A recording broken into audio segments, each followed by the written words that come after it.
ರಥಸಪ್ತಮಿ ಹಬ್ಬದ ಪ್ರಯುಕ್ತ ಗರುಡ ಫೌಂಡೇಶನ್ ಶ್ರೀ ಪತಂಜಲಿ ಯೋಗ ಶಿಕ್ಷಣ ಸಂಸ್ಥೆಯ ಸಹಯೋಗದಲ್ಲಿ 2000 ಜನ 108 ಸೂರ್ಯ ನಮಸ್ಕಾರ.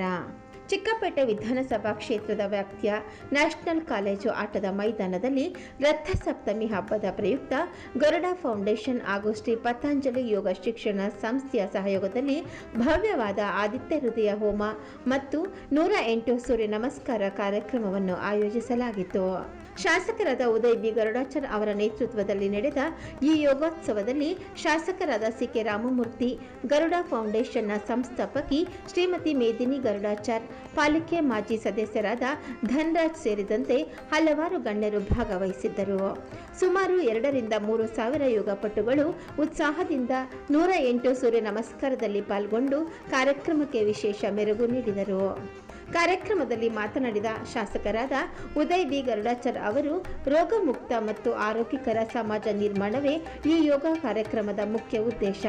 ಯೋಗ ನಮ್ಮ ಜೀವನದ ಅವಿಭಾಜ್ಯ ಅಂಗವಾಗಬೇಕು. ನಗರ ಜೀವನದ ಒತ್ತಡದ ನಡುವೆ ಪ್ರತಿಯೊಬ್ಬರು ದಿನಕ್ಕೆ ಕನಿಷ್ಠ 1 ಗಂಟೆ ಯೋಗ, ಧ್ಯಾನ, ಆಧ್ಯಾತ್ಮ ಮತ್ತು ವಾಕಿಂಗ್ಗೆ ಮೀಸಲಿಟ್ಟರೆ ಉತ್ತಮ ಆರೋಗ್ಯ ಕಾಪಾಡಿಕೊಳ್ಳಲು ಸಾಧ್ಯ ಎಂದು ಹೇಳಿದರು. ಇದೇ ಸಂದರ್ಭದಲ್ಲಿ ಮಾತನಾಡಿದ ಶಾಸಕರಾದ ಸಿ.ಕೆ. ರಾಮಮೂರ್ತಿ ಅವರು, ಪ್ರಧಾನಮಂತ್ರಿ ನರೇಂದ್ರ ಮೋದಿಜಿ ಅವರ ಪ್ರಯತ್ನದಿಂದ ಯೋಗ ಇಂದು ವಿಶ್ವ ಮಟ್ಟದಲ್ಲಿ ಗುರುತಿಸಿಕೊಂಡಿದೆ. ಪ್ರತಿದಿನ ಯೋಗ, ಪ್ರಾಣಾಯಾಮ, ಧ್ಯಾನ ಮತ್ತು ವಾಕಿಂಗ್ ಮಾಡುವುದರಿಂದ ದೇಹ ಸದೃಢವಾಗಿದ್ದು ಮಾನಸಿಕ ನೆಮ್ಮದಿ ದೊರೆಯುತ್ತದೆ ಎಂದು ತಿಳಿಸಿದರು.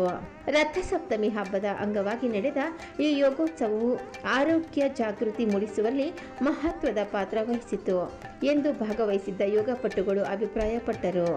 ನಮ್ಮಲ್ಲಿ ಒಂದು ಬಹಳ ವಿಶಿಷ್ಟವಾದ ಒಂದು ರಥಸಪ್ತಮಿ ಅಂತ ಹೇಳ್ತೀವಲ್ಲ, ಆ ಒಂದು ಇದು ನಡೀತಾ ಇದೆ ಇವತ್ತು.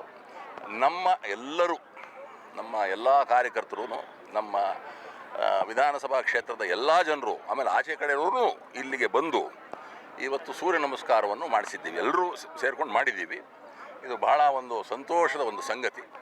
ಇದೇ ರೀತಿ ಪ್ರತಿ ವರ್ಷ ನಾವು ಒಂದೊಂದು ಥರ ಮಾಡಬೇಕು ಅಂತ ನಮ್ಮೆಲ್ಲರಿಗೂ ಆಸೆ ಏನೂ ಇದೆ, ಮಾಡ್ತೀವಿ.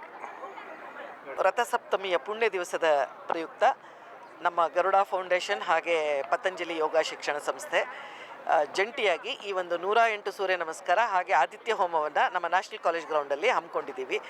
ಇಲ್ಲಿ ನೋಡ್ಬೋದು ತಾವು, ಸಾವಿರಾರು ಜನ ಇದರಲ್ಲಿ ಭಾಗವಹಿಸ್ತಾ ಇದ್ದಾರೆ. ಹೆಣ್ಮಕ್ಳಿರ್ಬೋದು, ಶಾಲಾ ಕಾಲೇಜು ಮಕ್ಕಳಿರ್ಬೋದು, ಹಾಗೆ ನಮ್ಮ ಕಾರ್ಯಕರ್ತರು ಇರ್ಬೋದು. ಬಹಳ ಸಂತೋಷದಿಂದ ಈ ಒಂದು ಚಳಿನಲ್ಲೂ ಕೂಡ ಬಂದು ಎಲ್ಲರೂ ಸೂರ್ಯ ನಮಸ್ಕಾರವನ್ನು ಮಾಡ್ತಾ ಇದ್ದಾರೆ. ಆ ಸೂರ್ಯ ತನ್ನ ಪಥವನ್ನು ಬದಲಿಸ್ತಾನೆ ಅಂತ ಹೇಳ್ತಾರೆ ಇವತ್ತು. ಅಂದರೆ ಚಳಿಯೆಲ್ಲ ಹೋಗಿ ಮತ್ತೆ ನಾವು ಉತ್ತರಾಯಣಕ್ಕೆ ಕಾಲಿಡ್ತಾ ಇದ್ದೀವಿ. ಸೊ ಹಾಗಾಗಿ ಸೂರ್ಯ ಪಥ ಬದಲಾಯಿಸುವಂಥ ಈ ದಿನದಲ್ಲಿ ನಮ್ಮ ಮೋದಿಜಿಯವರು ಕೂಡ ಕರೆ ಕೊಟ್ಟಿದ್ದಾರೆ, ಯೋಗ ಮಾಡಬೇಕು, ಯೋಗ ಬಹಳ ಮುಖ್ಯ ಜನರಿಗೆ ಅಂತ. ಸೊ ಈ ಒಂದು ಸೂರ್ಯ ನಮಸ್ಕಾರವನ್ನು ಮಾಡೋದ್ರಿಂದ ಅದರ ಆಗೋ ಬೆನಿಫಿಟ್ ಎಲ್ರಿಗೂ ಇವಾಗ ಮನವರಿಕೆ ಮಾಡಿಕೊಡೋದೇ ಇದರ ಉದ್ದೇಶ. ಸೊ ಹಾಗಾಗಿ ಎಲ್ಲರೂ ಅತ್ಯಂತ ಶ್ರದ್ಧೆಯಿಂದ ಮಾಡ್ತಾ ಇದ್ದಾರೆ.